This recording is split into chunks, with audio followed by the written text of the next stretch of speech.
I saved a man's life, and I never saw him again. 10 years later, this is still the craziest thing that has ever happened to me. In high school, I worked as a lifeguard at a country club for a few summers to earn some money. It was a cushy gig.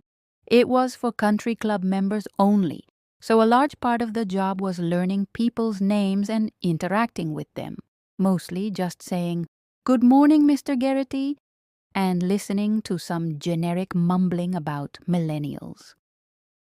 Well over the 4th of July weekend, there were more people at the pool than usual. Each member could sign in one guest, and there was a middle-aged man jumping off the diving boards who I hadn't seen before. He was over 6 feet, at least 230 pounds, and was doing gainers off the low dive into the pool to make big splashes to impress his country club member friends. Well, one particular jump, he got a running start and slipped off the board at the very end. His momentum was already leaning backwards to do the jump, and his body came off the board a few feet and his head rotated backwards and smacked right into the diving board. I can still hear that cracking sound in my mind. I'm sitting 8 feet off the ground in the lifeguard chair at the diving, well, watching this all go down, and I am praying that I don't have to do anything, even though I knew shit was about to go down. I didn't see any blood, which was a good sign, but as I watched his body sink down, I counted 1 1,000, 2 1,000, 3 1,000. No movement. Fuck.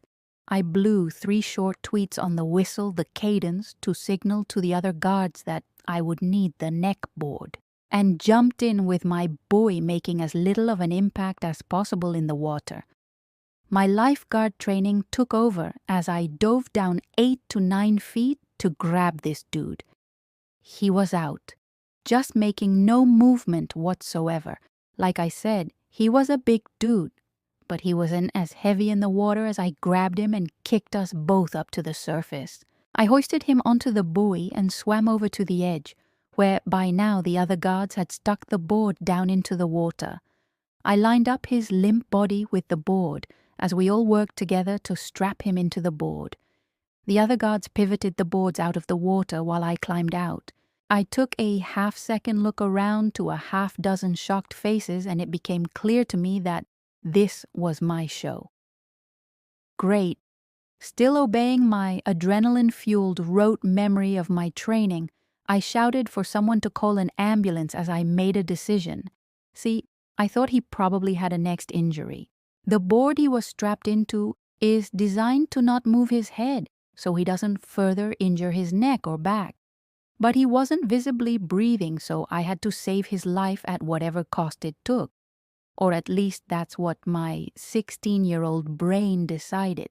So I started chest compressions.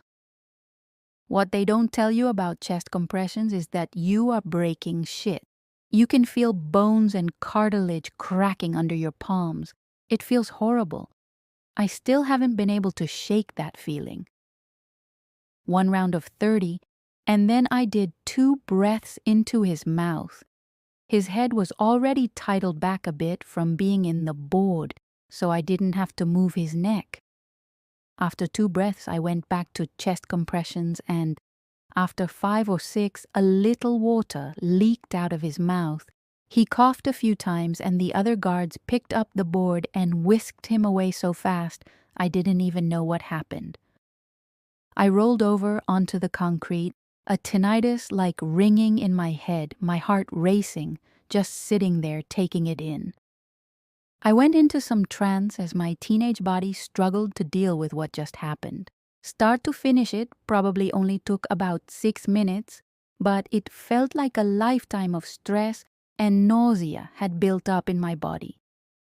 I was walked over to the guard shack, dried off, and walked up to the country club's nicer member buildings. The manager, who was a friend's dad and had gotten me the job, sat down with me as we talked about what happened. I gave him the basic details, signed some documents, and was sent home for the day. Like I said, I was in some kind of trance and was just operating on autopilot. I'm not sure how much sense I was making at the time, and it took me several hours to process what just happened. I came back for my shift a few days later, and I was told by another lifeguard that the guy was okay. I was thanked profusely by the member who brought him as a guest, but I never saw that guy again. This was still the craziest thing that has ever happened. I'm glad my instincts took over and I remembered my training. I might not have done everything exactly right, but I tried my best, and at the end of the day, he lived through it. I hope that guy's doing okay.